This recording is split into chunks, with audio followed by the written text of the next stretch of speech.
6h31, uma vez mais, bom dia. Aqui em Dicia, né? Quando se ouve assim já a música dos Tugas, já sabem que há um nosso lá a marcar esta manhã de quarta-feira para dizer bom dia a Luanda, bom dia ao mundo. Para quem nos ouve via dispositivos aqui estão ligados às novas tecnologias, à internet. Armindo. Bom dia João Pinto e bom dia aos ouvintes da 91.7 MFM. Cá estamos para mais uma edição do Mundo em Duas Sintonias nesta Semana Santa. Semana Santa, é verdade, que nos vai levar a Páscoa. Uma Páscoa que vem num renascer muito grande. Aí ao lado em Espanha a situação não está muito boa. A questão com a expulsão dos diplomatas russos está a mexer com a Europa e com o mundo diplomático e político. Para além, claro está, do que se fala em Portugal, simplesmente com surto de sarampo. Não é? Há a greve no CEF, enfim, há muitas situações que estão a agitar. É uma semana que é santa, mas parece que está muito diabólica, né? Está muito católica esta semana santa, pelo mundo e principalmente por cá, por essas que te dizia aqui, a nível daquela avaliação a atualização sobre o sarampo. Eles falam aqui que há 34 casos em investigação e 163 negativos, são dados da Direção-Geral da Saúde, e diz que o boletim epidemiológico adianta que há atualmente 12 infectados com a doença e são todos adultos. São 70 casos confirmados, que eles dizem, e dos quais 58 já estão curados e há 12 que estão então infectados com sarampo e são todos adultos. Esse foi o último dado do boletim que a Direção-Geral da Saúde passou aqui a nível deste surto de sarampo que tem estado aqui a assolar algumas áreas de Portugal. Depois, há a greve de 3 dias dos funcionários do CEF, Serviço de Estrangeiros e Fronteiras, uma espécie, no nosso caso, o homólogo é o SME, né? Serviço de Migração e Estrangeiros. Cá é o CEF e esses funcionários estão em greve. Esta paralisação vai durar 3 dias. Eles exigem carreiras mais dignas e exigem também melhorias de condições e até puxou mesmo uma polémica que se falou de uma diretora adjunta que vive em Coimbra. É de Coimbra, foi transferida para Lisboa e depois tem um motorista que todos os dias tem de pegá-la em Coimbra, trazê-la para Lisboa para trabalhar e quando não pode fica no hotel e tudo à custa da instituição. Então, isso foram situações entre essas que foram levantadas. Isso cria um grande problema porque há muitos utentes com problemas de legalização dos seus documentos e que com essa greve acabam por ficar afetados. Depois, voltando, também manifestações de guardas prisionais manifestaram-se em frente à residência oficial do Primeiro-Ministro em São Bento. Esses guardas prisionais exigem a demissão do Diretor-Geral de Serviços Prisionais, pedem turnos de 12 horas e não turnos de 8 horas, estão contra o novo horário, os novos turnos que foram aplicados e dizem que precisam de mais polícias. O próprio Ministério da Justiça falou em incluir mais de 380 guardas, mas o sindicato diz que são precisos 600 para o volume de trabalho e para a situação que têm. Por fim, há também polícias e militares que se têm juntado, têm feito uma manifestação em Belém, residência oficial do Presidente da República de Portugal. Eles pedem uma intervenção do próprio Presidente da República e são 8 associações de polícias e militares que se têm estado a manifestar por causa de problemas a nível da carreira, das condições salariais, condições de trabalho. E entendem que o último concurso é mesmo o Presidente da República, porque só ele poderá dar volta a esta situação. E, por fim, para terminar esta semana santa, que não tem sido muito santa, é que desde segunda-feira a TAP já cancelou 36 voos desde segunda-feira. Voos, por exemplo, para o Brasil, para alguns destinos também aqui na Europa e alguns em África. Não estão incluídos nem em cancelamentos de voos para Angola, mas foram já 36 voos cancelados nesta semana, o que revela que é um bocado complicado, principalmente numa altura como aqui é uma série de mini férias, porque as pessoas tiram umas férias curtas ainda, que sejam para gozar a Páscoa. Pois bem, é aí uma semana que traz assim esse resumo interessante para os ouvintes que nos acompanham. Mas também, e estás aí mais próximo com toda a informação privilegiada, contactos que fizeste, depois da Inglaterra ter tomado aquela decisão de expulsar os diplomatas russos. A Rússia respondeu, os Estados Unidos juntaram-se, agora juntam-se a Dinamarca, a Alemanha, a França. Enfim, está uma confusão total relativamente à verdadeira separação, outra vez, de grupos, né, com estas decisões. Há jornais russos pro governo de Putin que já falam mesmo de um regresso à Guerra Fria e falam de uma russofobia, dizem eles, russofobia, que é uma espécie de uma aversão à Rússia que existe por parte de alguns países do Ocidente. E a lista já tem 27 países solidários com Londres. Londres terá expulsado 23 diplomatas russos, a Rússia respondeu. Nos Estados Unidos superou 48 diplomatas ali nos Estados Unidos e 12 nas Nações Unidas. Houve até um caso de um consulado em Seattle, e este consulado está muito perto de uma base naval norte-americana, e eles justificam também assim. E outros vários países foram seguindo esta lista, né, das expulsões. Mas o que há aqui, João Pinto, qual será agora a resposta? Porque está-se a falar de 130 diplomatas russos nessas expulsões todas que os vários países fizeram, que foram solidários com Londres. E agora espera-se, nesta altura, há uma grande expectativa de qual será a resposta da Rússia. Com certeza eles vão responder na mesma proporção, não é? Já se diz que estão a preparar 60 diplomatas também americanos para serem expulsos e tantos outros. Mas agora, é que neste momento Putin, além desta pressão internacional, está a viver um problema interno com aquele incêndio naquele centro comercial na Sibéria. Ontem houve manifestações lá na Sibéria porque as pessoas estão a acusar as autoridades da inércia das autoridades terem tido muitas falhas naquela situação, e ainda há pessoas desaparecidas. Então, parece que aqui este também acaba por ser uma situação que serve de argumento para a Rússia gerir esta pressão internacional.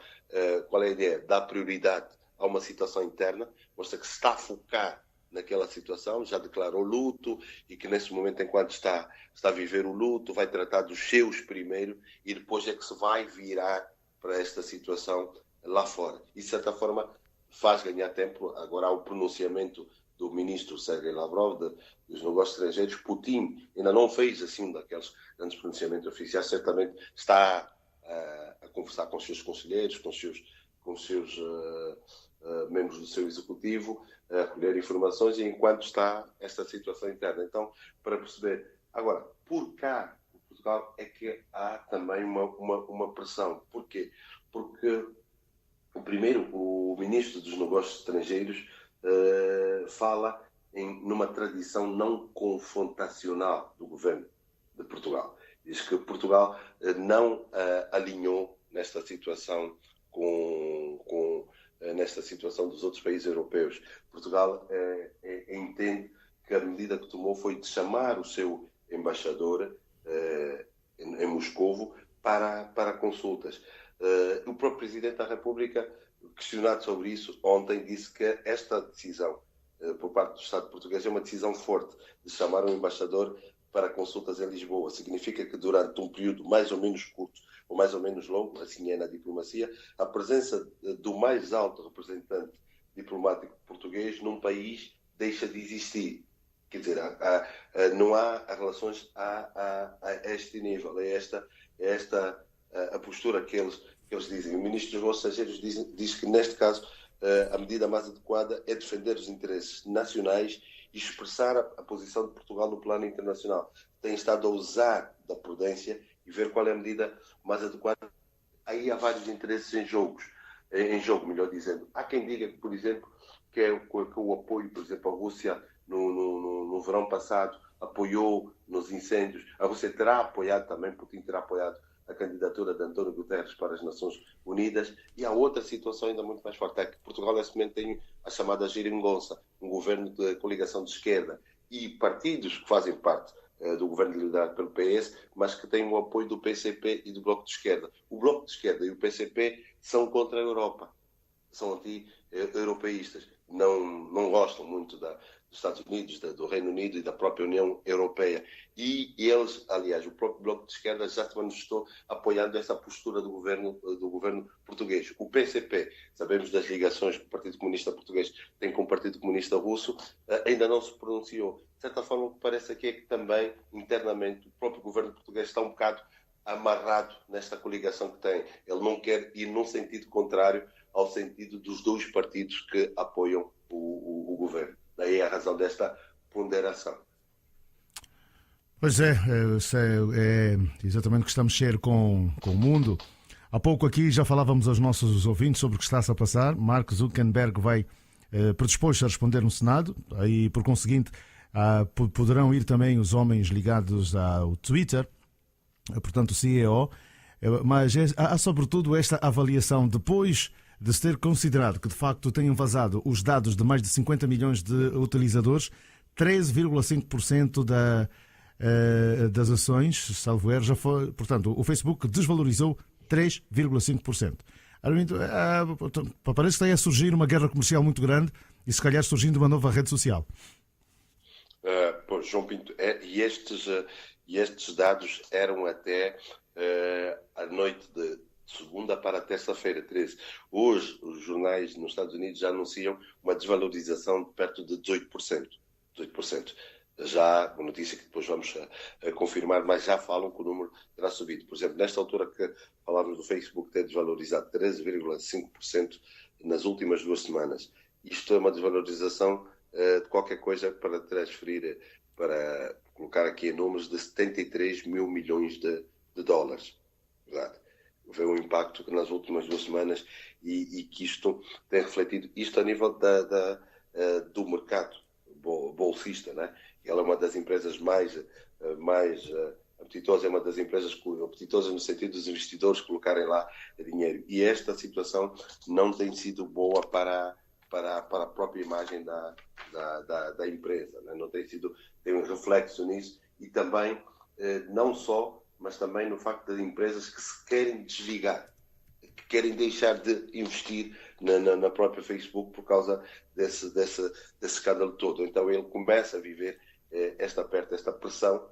Foi aconselhado pelos próprios advogados para ir ou testemunhar no Congresso norte-americano, começa a viver essa pressão da comunicação social, esta pressão social, e também começa a perder dinheiro, porque isto não é bom para a imagem e os investidores são um bocado assim, quando começam a ver uma empresa que tem problema, eles começam a desinvestir neste tipo de empresas. E aqui na Europa, já falámos na segunda-feira, ver como é que os governos aproveitaram também esta situação para, de certa forma, ele não vai à Inglaterra responder no Parlamento Britânico, mas os governos estão a aproveitar esta situação para o apertar, porque eles têm sido acusados de estar a enriquecer no mercado europeu e de não pagar impostos aqui na Europa, né?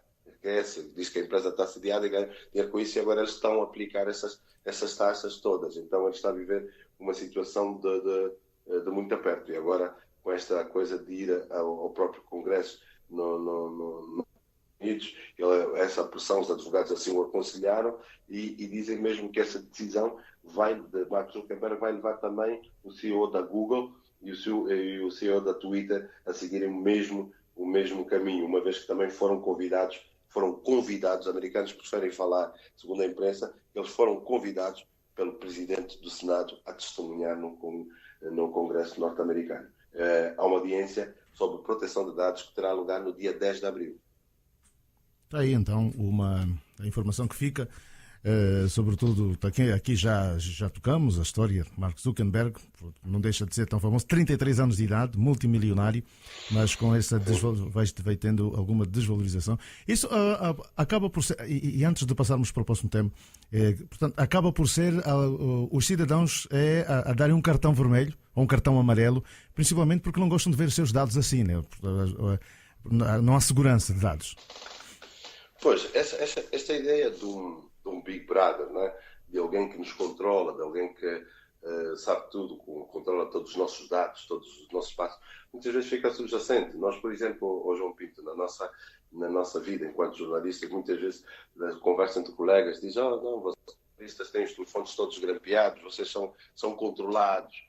Mas fica assim algo aparente, que há aí uma mão visível. Há estruturas internas no país que nos controlam, que vão, ou que têm pessoas para controlar, porque aquilo que nós vamos escrevendo, vamos falando, vamos conversando, há este controle. Recorda muito o tempo da outra senhora, né, em que duas ou três pessoas a conversarem já era uma marca para isso. E então, mas quando há essa invasão de dados, quando as pessoas percebem, afinal, que uma plataforma como Facebook utilizou os dados, entrou 50 milhões de dados para perceber quais eram as nossas tendências e para manipular isso em situações como as eleições nos Estados Unidos, como o Brexit, fala-se também nas eleições da Catalunha. Então há um envolvimento tal. As pessoas, sabe que as pessoas não gostam muito de ter este tipo de sentimentos, de perceberem que foram usadas, que as pessoas estavam ali numa plataforma que era para comunicar, para interagir, mas que afinal quem cria esta plataforma, que era meramente para questões tecnológicas ou digitais ou virtuais, mas afinal tem um interesse político por trás. Então se procura saber, porque além dele ter ganho dinheiro, ter ficado rico com isso, também parece que estava atrás de poder.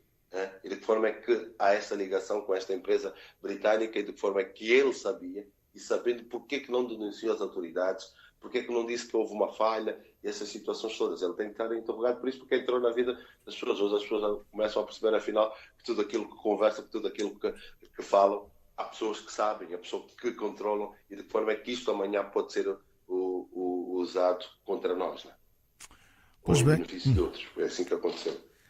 Pois bem, e não deixa agora também de ter alguma atenção, e principalmente para homens da imprensa, homens da cultura e não só, das ciências, que sejam angolanos, estão a acompanhar este momento que se está a viver. Portanto, esta semana, santa, com a Constituição de Arguidos. Portanto, não é assim um comentário, mas é entre vocês que estão aí fora, que estão a viver, estão a olhar assim para o país e esse tipo de informações. Como é que tem chegado e como é que têm sido as conversas no vosso ciclo, na diáspora?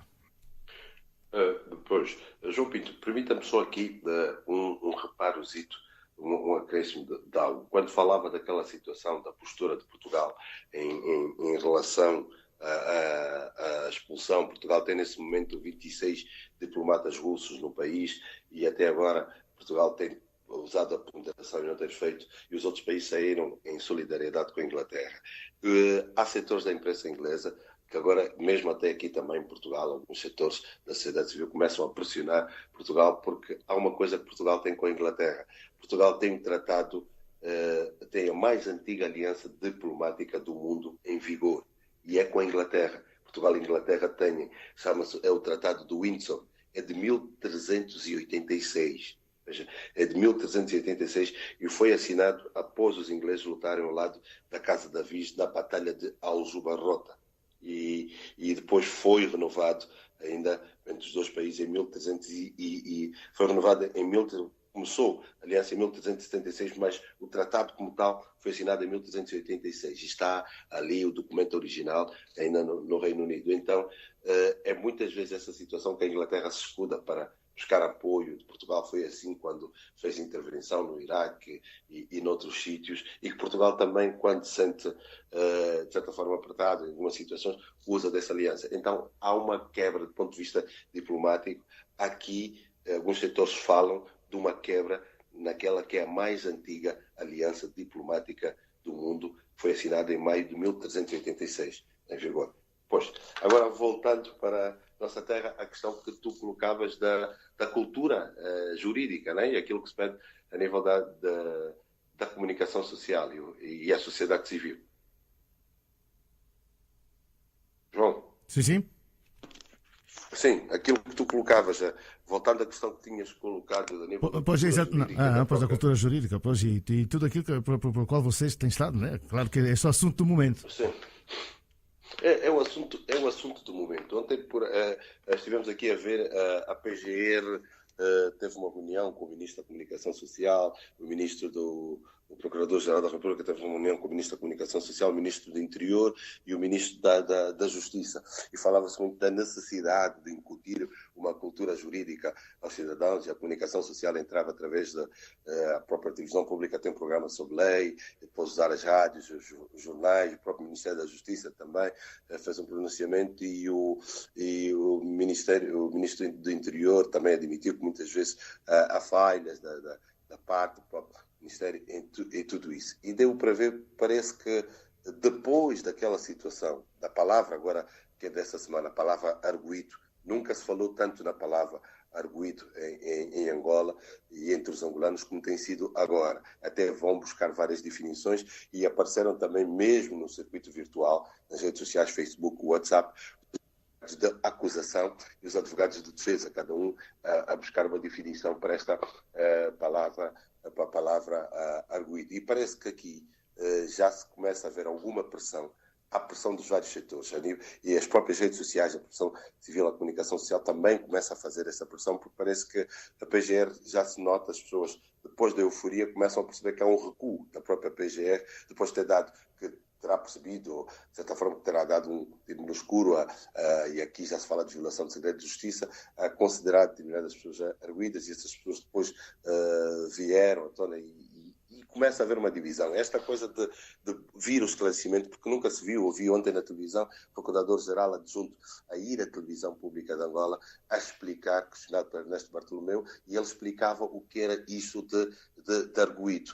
Mas a questão que se coloca, João Pinto, e muitas pessoas aqui, porque é que se faz, porque é que vai agora só ao tribunal, à televisão, e fazer explicação? Será a qualidade dos arguidos? Será por os arguidos serem Zeno dos Santos, um deles ser o chefe de Estado-Maior-Geral das Forças Armadas? Já tivemos várias situações, por exemplo, Rafael Marques, William Toné e outras, no caso do 15+2, foram arguidos e ninguém foi à televisão, por exemplo, explicar o que é essa coisa de arguido. Agora, há esta necessidade, e percebe-se, de tentar incutir nas pessoas a cultura jurídica que foi negada durante muitos anos. Eu lembro que muitas vezes havia um receio de que as pessoas tivessem conhecimento dos seus direitos, tivessem conhecimento da lei, porque havia um receio de determinados setores e de determinadas pessoas que, se as pessoas conhecessem os seus direitos, iriam reivindicar, iriam ter a sua interpretação, iriam perceber das coisas e iriam reivindicar os seus direitos. Um bocado daquilo que se passava num passado muito distante,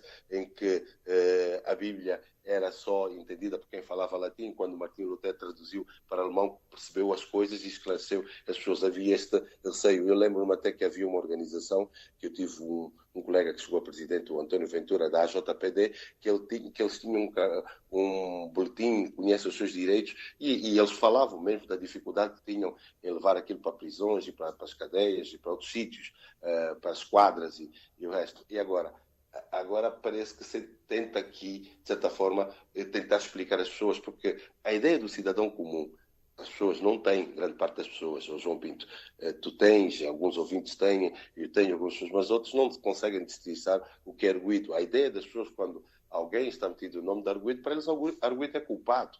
É culpado, e partem do princípio, bem, se o PGR lhes constitui arguido é porque alguma coisa há. Isso. Então são essas situações que agora estamos, aquilo que tu dizias, a correr atrás do prejuízo.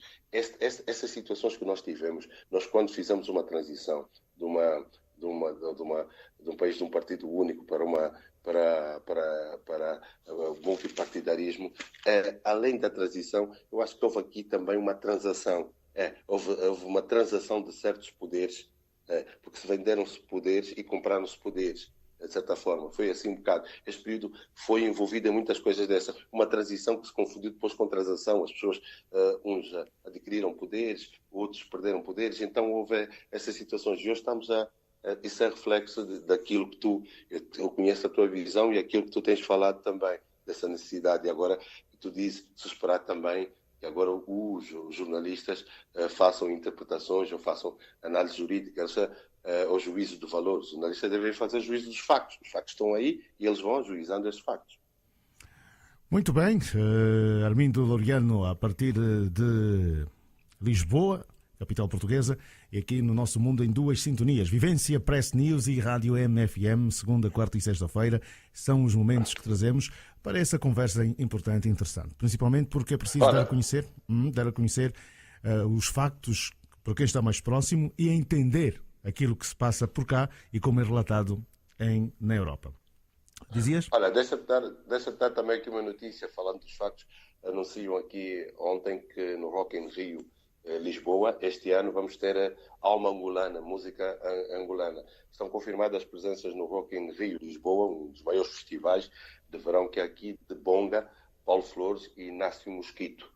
Bonga, Paulo Flores e Inácio Mosquito de Angola estão confirmados. Os Tabacan Jazz da Guiné-Bissau também vão fazer parte. Então é Bonga, Paulo Flores e Inácio Mosquito vão fazer parte este ano do Rock em Rio, Lisboa. Então, mais uma vez, o nome de Angola participar naquele que é considerado um dos maiores festivais de verão aqui em Portugal. Então, está dito para esta manhã em relação portanto, a este nosso mundo em duas sintonias. Muito bom dia, até sexta-feira. Até sexta-feira e uma boa semana. Bom trabalho. Ok. Aqui tivemos então o contacto com a Lisboa, onde está o Armindo Laureano. Hoje, dia 29 de março, recuamos ao ano de 1549, quando Tomé de Sousa fundou a cidade de Salvador, uma das mais antigas do Brasil, criada para ser a capital da colónia, permanecendo assim até 1763. Salvador é hoje uma das principais cidades brasileiras, palco das mais agitadas festas populares como o Carnaval da Bahia. Ontem, quando olhávamos para estes factos históricos, eu não me lembrava do filme em relação às atrocidades nazis. Depois o Manuel Vieira, mais um ouvinte, mandaram uma mensagem a dizer: fuga de subidor. Já nem me lembrava. Ora, avançamos então, daqui a pouco vamos conferir a atualidade. Faltam 2 minutos para as 7 da manhã.